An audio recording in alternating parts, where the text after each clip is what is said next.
Muy buenas a todos, bienvenidos a una nueva clase de Planea tu libro. Hoy vamos a terminar con el tema de narrador. Vamos a tratar algo un tanto complejo, ya que este es un tema un tanto amplio. Lo van a ver en otras fuentes realmente bastante simplificado, pero yo les voy a dar una forma en la que pueden realmente nutrir la obra a través de ello. Y algunas cosas a las que se pueden enfrentar y no solamente dejarles que lo averigüen por su cuenta. Entonces, comenzamos.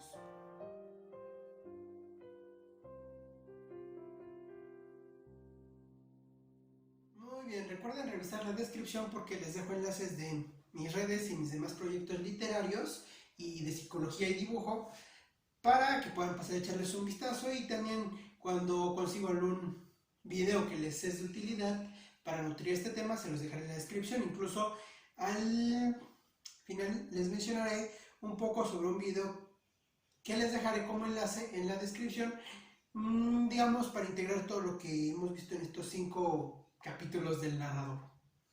Ahora, este es el tema del personaje narrador.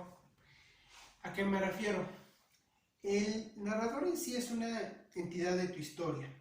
¿Por qué? Porque tiene una interacción con ella misma, ya sea que la pueda modificar, que la pueda reinterpretar o que solamente la observe para ti.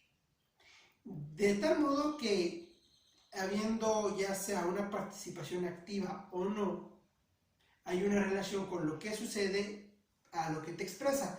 Por ello, mientras más desarrolles a tu narrador como un personaje vivo, como una entidad autoconsciente, tienes la oportunidad de manejar muchas más herramientas, tanto de cosas que no sepas resolver, o emociones especiales que quieras causar, o alguna manera de creación experimental al jugar con esta estructura de tu personaje narrador, y no solamente pensar que es decir lo que pasó, sino que realmente el cómo expresar lo que pasó puede hacer muchos matices en la historia.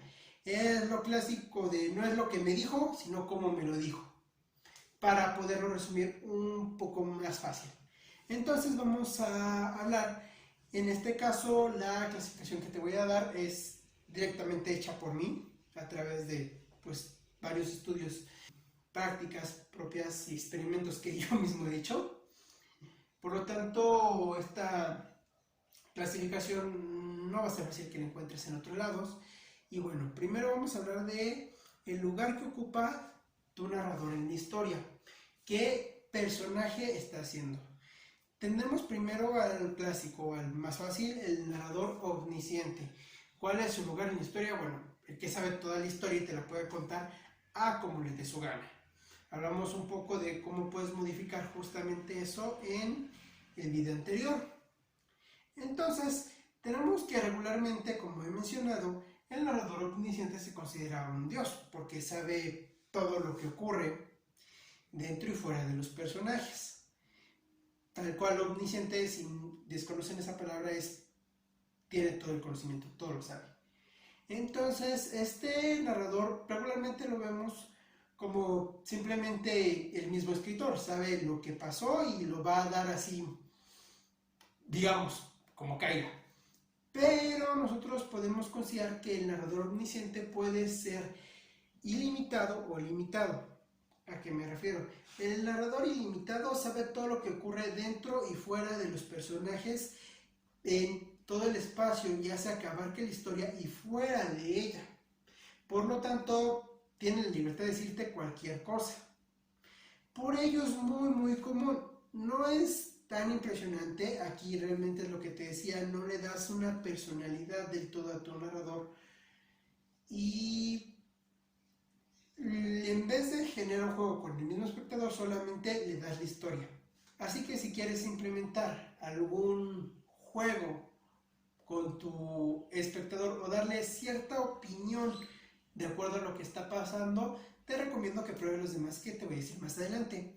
Cuando un narrador omnisciente se dice que es limitado, es porque realmente no te da todo el conocimiento del mundo que cuenta en la historia, sino que es solamente aquello que rodea a los protagonistas, coprotagonistas y demás personajes importantes, principalmente al protagonista porque de él va la historia.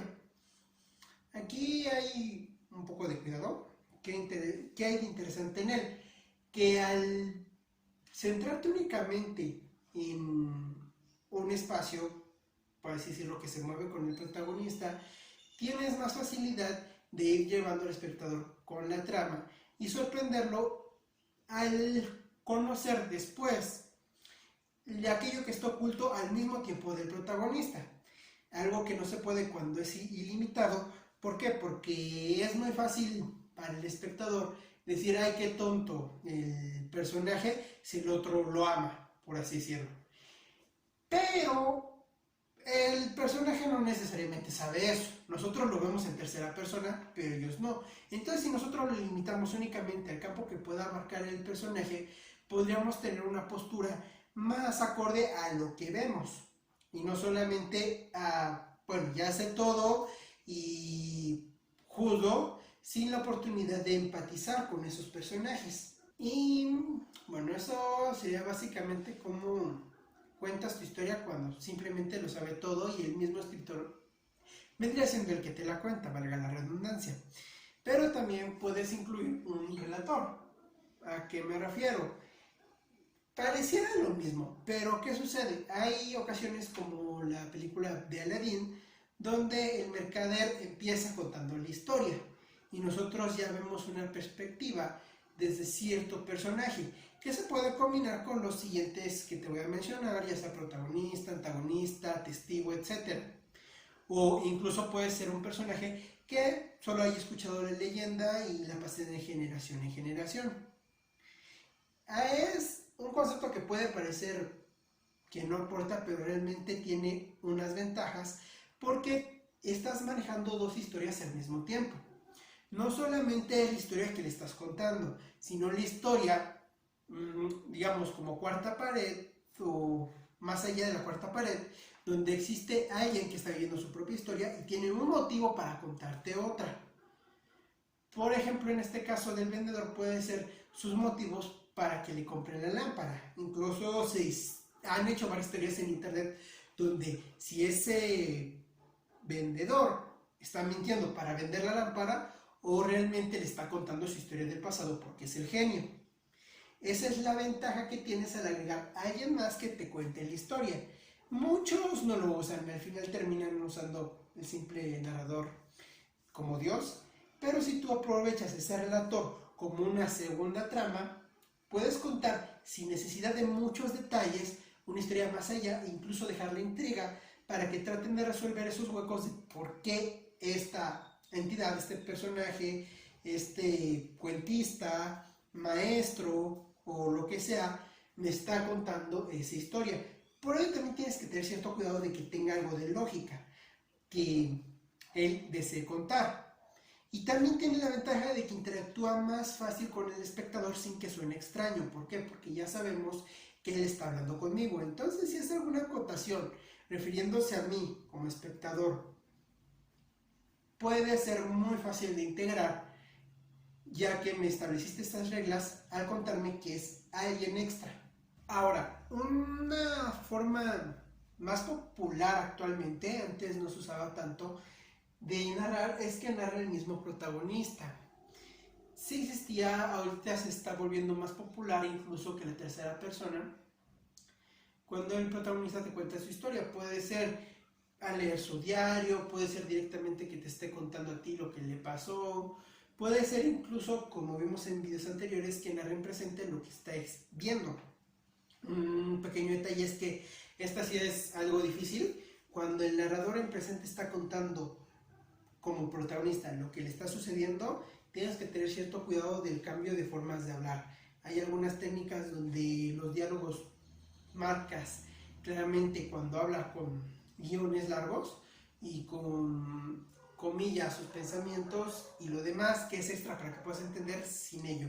Pero aún así sí puede ser un poco complicado y sí te advierto que si te incursionas en ese tipo de narración, donde todo te lo narra conforme le va sucediendo, pero lo narra sin dirigirse a alguien en específico, sino que solo lo expresa, puede haber mucha gente que esa narración le sea incómoda y considere que está mal estructurada, aunque en este punto sí hay un sesgo donde no puedes decir hasta dónde está bien y dónde está mal del todo. Pero volvemos al protagonista en cualquiera de los tipos de narraciones que tú me quieras dar. Si tú eliges al protagonista para que me cuente su historia, te va a facilitar mucho el que empaticen tus espectadores con ella. ¿Por qué? Porque me estás dando únicamente la argumentación, el razonamiento del protagonista. Vamos a decirlo así, que él va a expresar por qué las cosas son malas, las va a pintar como algo malo, y bueno, más fácil voy a identificarlo como algo malo. Si yo quiero que lo identifique como algo bueno, va a decir todas las cualidades bellas de esa situación.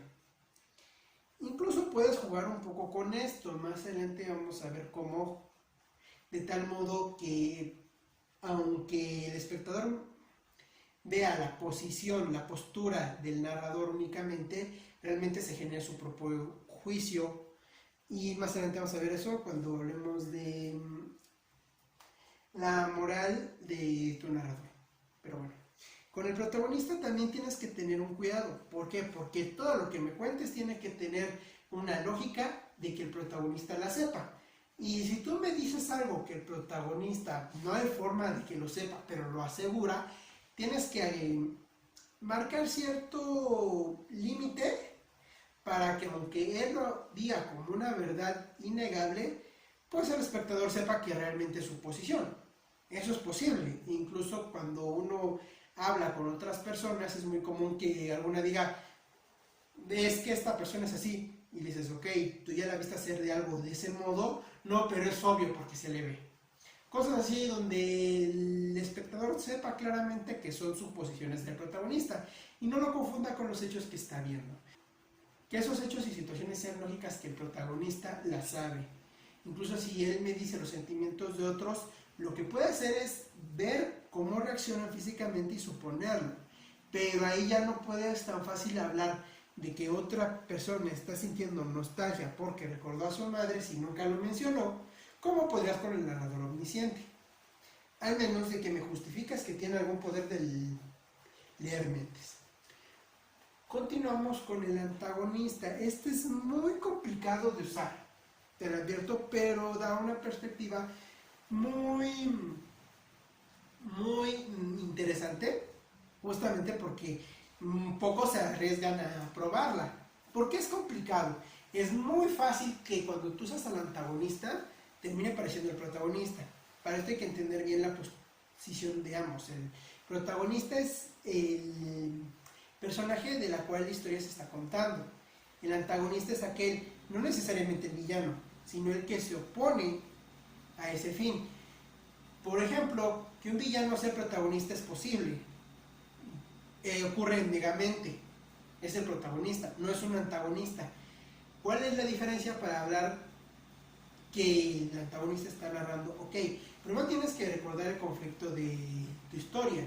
De hecho, van a encontrar en la planeación de esta misma serie cómo escribir tu conflicto. Te voy a dar un poquito de explicación breve porque aún no lo he subido. Entonces, el conflicto es realmente la situación a través de la cual explicas lo que quieras explicar. Vamos a decirlo, tu mensaje puede ser de amor, pero el conflicto, la situación a través de la cual va a ser a través de preparar un chocolate, de la receta para preparar un chocolate. Es posible, es válido. Entonces, tu protagonista puede ser el mismo chocolate o el chef que lo prepara. El antagonista es aquel que se opone a que ese conflicto ocurra, esa situación se resuelva, se consiga, digamos, que alguien se le está molestando o no quiere vender los ingredientes, vamos a ponerlo así. Es el vendedor que se niega a ofrecer los ingredientes que se necesitan para ese chocolate. Por tanto, si el protagonista vemos más detalles de la historia, de lo que está viviendo, el que trata de generar ese chocolate, ese es el protagonista. Por ello, cuando yo narro desde el otro punto de vista, debo centrar sus opiniones, lo que sucede, lo que habla, de acuerdo a cómo ve al otro. No necesariamente su propia historia. Si yo me centro mucho en la historia del antagonista, cuando es el narrador, lo convierto en protagonista y me importa más que él consiga sus objetivos o no los consiga, que la verdadera parte principal de mi historia. Por ello es tan complicado de manejar. Pero si lo manejan bien, de hecho se vuelve algo muy, muy interesante, porque en vez de que el narrador trate de alguna forma de apoyar a que la historia ocurra como se espera, resolviendo la situación, me estás contando la historia desde un punto de vista de evitar la situación. Y en resumen podrías considerarlo así: tienes que narrar centrándote en el personaje principal, la historia que hayas creado, desarrolla el principal, y al antagonista no lo desarrolles tanto, pero que él te explique todo eso desde lo que pueda percibir. Es la forma más fácil en la que vas a evitar el que el antagonista se vuelva la estrella de esta historia, siendo que él sea menos desarrollado y tengas más datos del otro, para que así no pueda tomar su lugar y perderse realmente de qué historia quieres contar. Ahora, vamos con otra forma de narrar, que es que narre el coprotagonista. Esto es donde el personaje que está junto al principal siempre le ayuda, hace lo que se necesite, va a contar la historia desde su perspectiva, lo que vio con él, vamos a decirlo así. Es como si la historia de Harry Potter la contáramos a través de los ojos de Ron o de Hermione.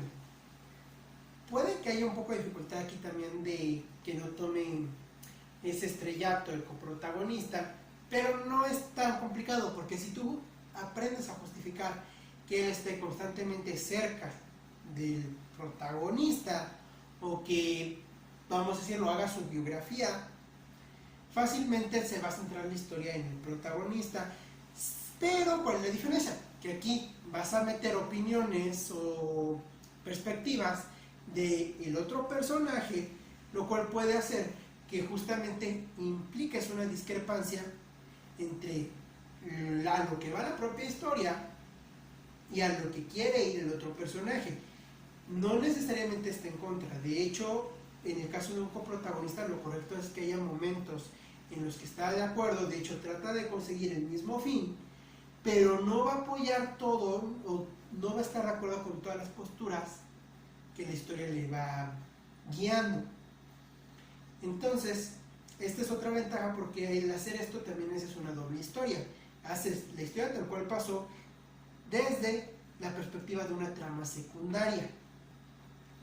Y bueno, hay otra ventaja con el coprotagonista en algunas obras. Normalmente cuando usan el coprotagonista para narrar es porque el verdadero protagonista de alguna manera va a terminar ya sea falleciendo o saliendo de la historia antes de donde yo quiero finalizarla. No del desenlace, sino donde yo quiero cerrarla. Van a ver un poco de la diferencia entre desenlace y final también en esta serie, para que me entiendan la diferencia.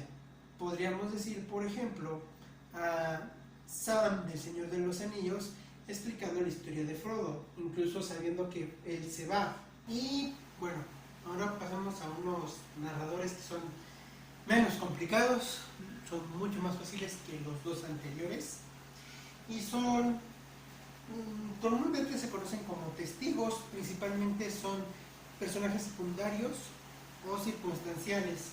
Estos solo van a ver parte de lo que sucede, entonces nos sirven bastante para hacer una especie de juego, de tal modo de que el espectador tiene que armar el rompecabezas. Incluso podríamos dejar algunos hoyos argumentales o cierta dificultad de saber, de acuerdo a lo que le mostramos al espectador, realmente hasta dónde ocurrió lo que dijo un narrador u otro.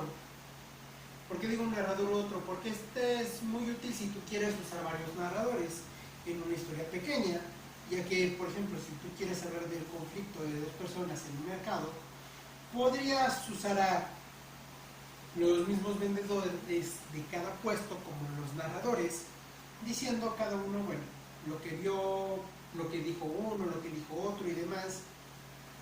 Son conocimientos sesgados, solo se ven desde lejos, no se sabe mucho realmente de las intenciones o de lo que pasa, digamos, del trasfondo, solo sabemos la historia, no tanto el trasfondo. Entonces, nos permite jugar mucho en ese aspecto de poner únicamente pequeñas piezas y dejar varios huecos que tenga que rellenar el espectador. Pero tienes que tener cuidado de que realmente, bueno, cada narrador tenga su sello distintivo, se reconozca. En el primer video del narrador, donde hablamos del punto de vista, incluso les dejo un video de una youtuber donde explica justamente cómo darle ese sello a cada narrador, si vas a usar narradores múltiples.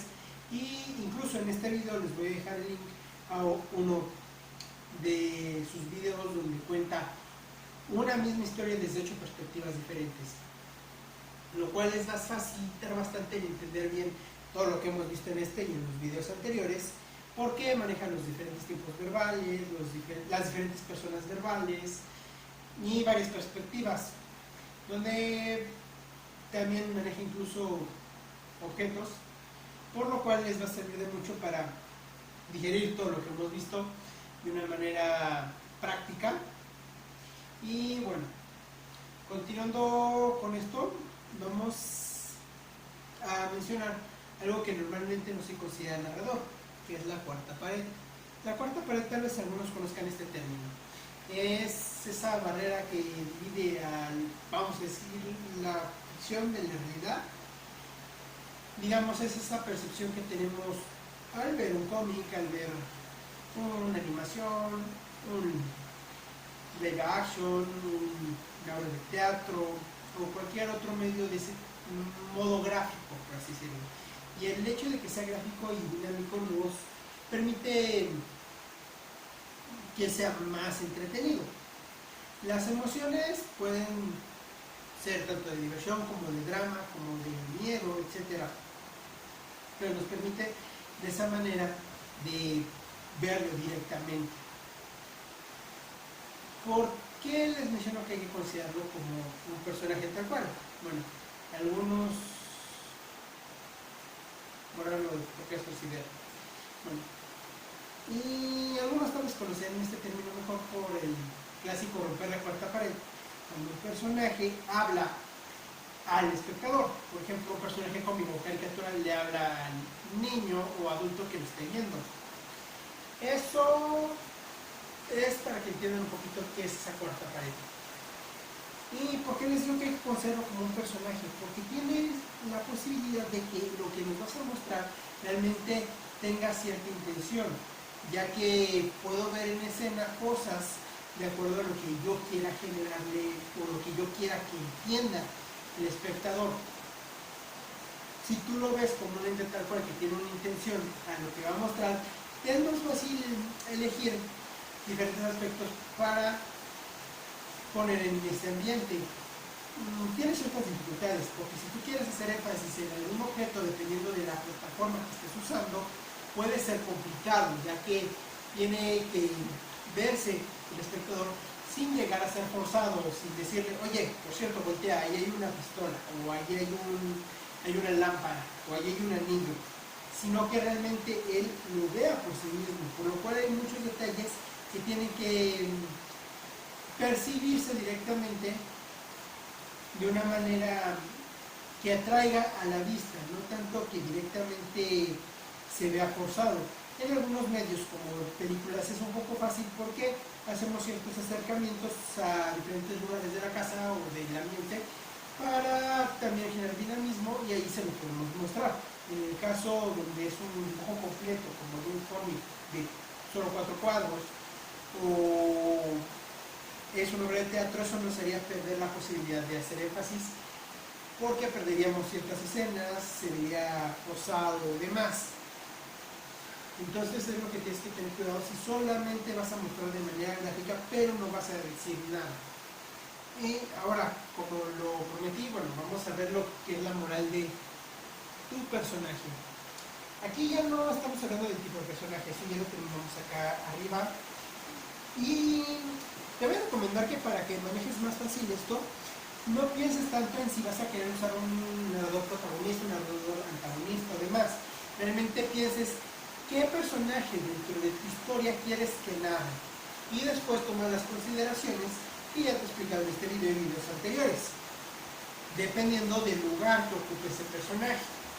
Vamos a decirlo, adaptas la información que te expliqué al personaje que tú quieras, en lugar de tratar de hacerlo al revés, porque también al revés te vas a limitar y va a ser más difícil que lo puedas manejar. Realmente mucho de lo que te explico, incluso lo que viene en las clases, tienes que recordar que lo tienes que adaptar a tu estilo, a tu gusto y a quienes quieras que apliquen ciertas expresiones que quieres causar en el espectador y demás. Por ello, primero piensa en lo que quieres conseguir, en este caso lo mismo, quién quieres que sea tu narrador, y bueno, después aplicas todo esto para ver cómo lo va a narrar y realmente se distinga a sí mismo. Volvemos a la moral del personaje, y es que un narrador, aunque lo que sabemos normalmente es que debe de contarnos la historia, por cual es ser honesto en ello, explicando los sentimientos, sí, esto es lo más fácil, lo más simple, pero no es una ley. E incluso hay obras que también rompen ya este tipo de narración. Claro, también debes de considerar que si vas a ser completamente honesto en tu narrador, tienes que tener cierto cuidado en cómo vas a ir revelando los datos para que evites ser predecible o revelar antes de tiempo. Entonces tienes que tomar cierta maña en tu narrador. Estos dos aspectos que te voy a decir de honestidad y falsedad, de hecho no son un A o B, realmente son niveles que es conveniente modularlos dependiendo de qué quieres que haga tu narrador.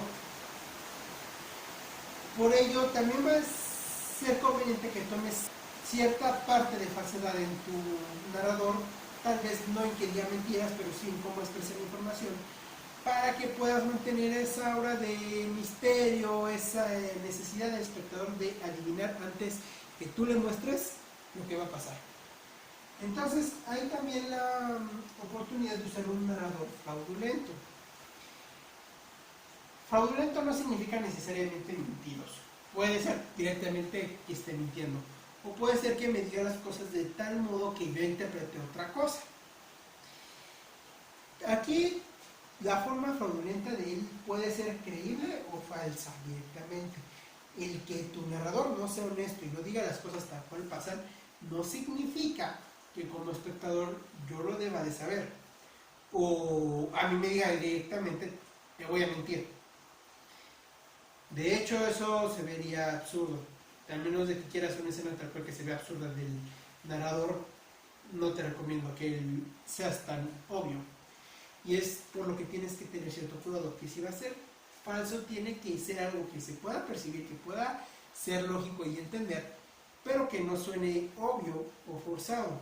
Por ejemplo, si la forma en la que me narra hace que yo crea realmente todo lo que él me dice y que sea lógico lo que está pasando, hay una ventaja que puedo hacer giros más sorprendentes. ¿Por qué? Porque en un momento yo estaba tan seguro de lo que veía y bueno, resulta que yo me equivoqué, realmente no era lo que veía, no era lo que yo quería ver. Pero a ese intento revisa realmente tu obra después de escribirla de esa manera para que veas si realmente está argumentado. Para eso tienes que tener cuidado de dar ciertos detalles previos para evitar que esto se convierta en un salto de tiburón o en un Deus ex machina.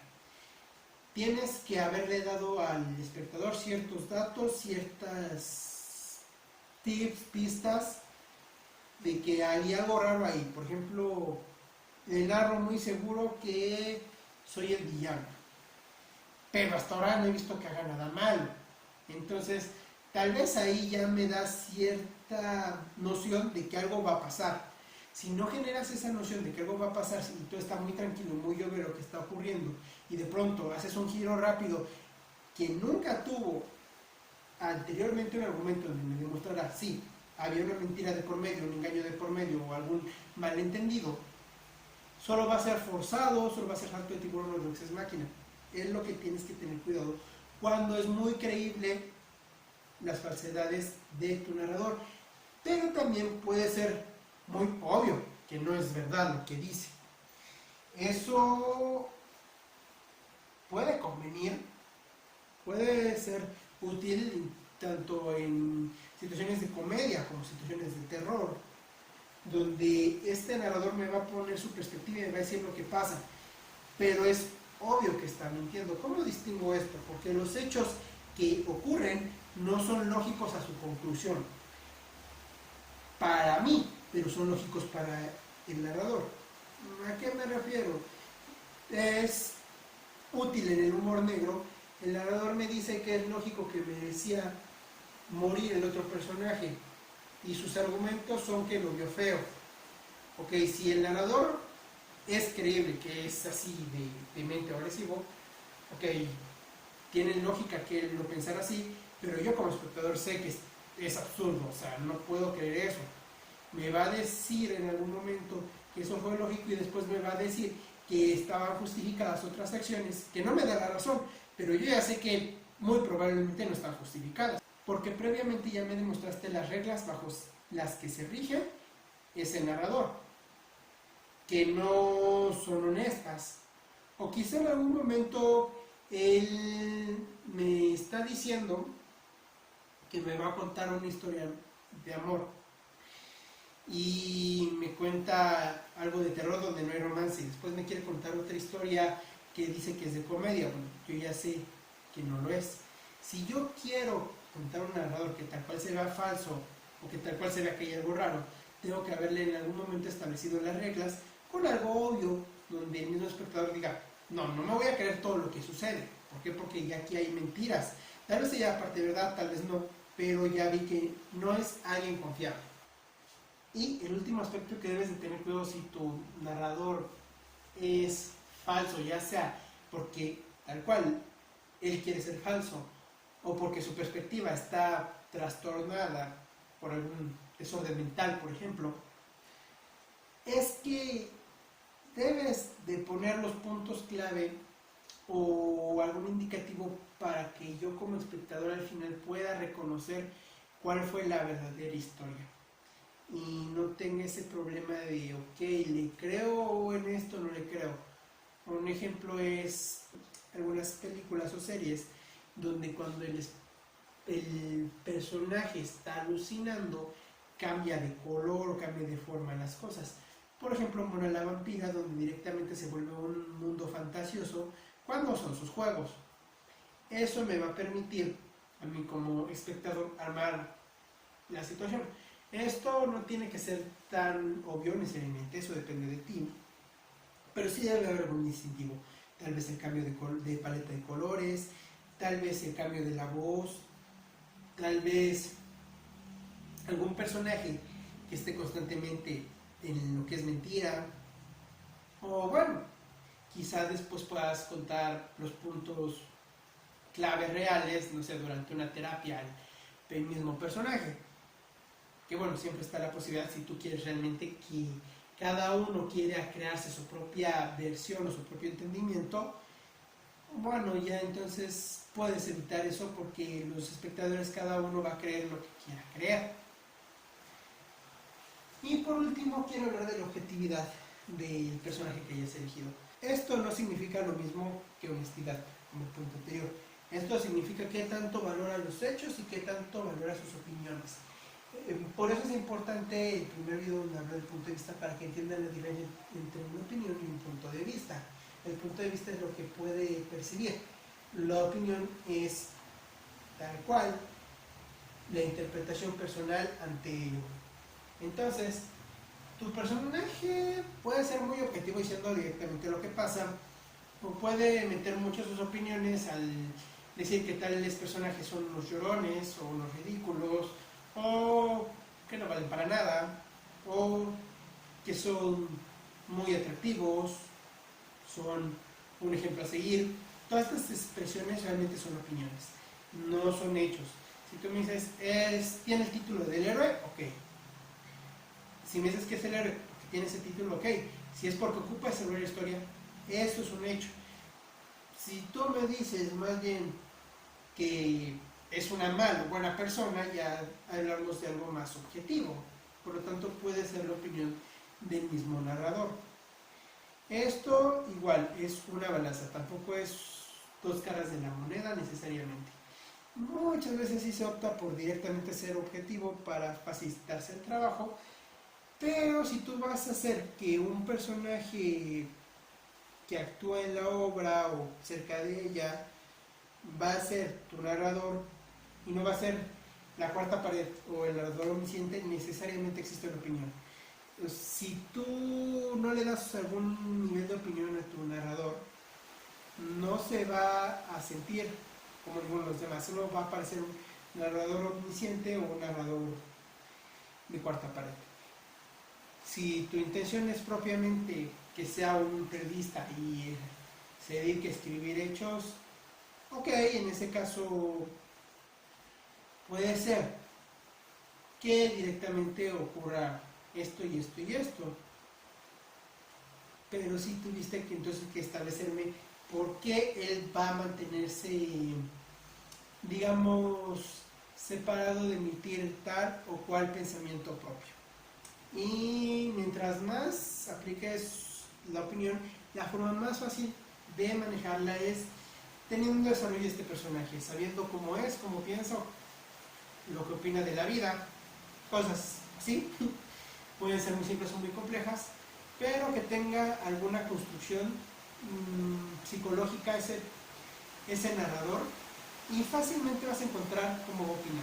Realmente no vas a necesitar preguntarte primero qué opina del protagonista y qué es del antagonista, sino, ok, él es así, y cuando tú vayas narrando, directamente piensa, ok, si yo fuera así, ¿cómo vería a este personaje al hacer esto?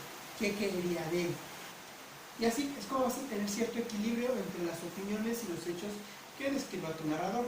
Pero incluso estas opiniones también puedes agregarlas al narrador omnisciente. Incluso es algo que pocos hacen, pero también lo vas a ver en el video que te voy a dejar en la descripción, donde el narrador omnisciente también tiene cierta opinión respecto a los personajes.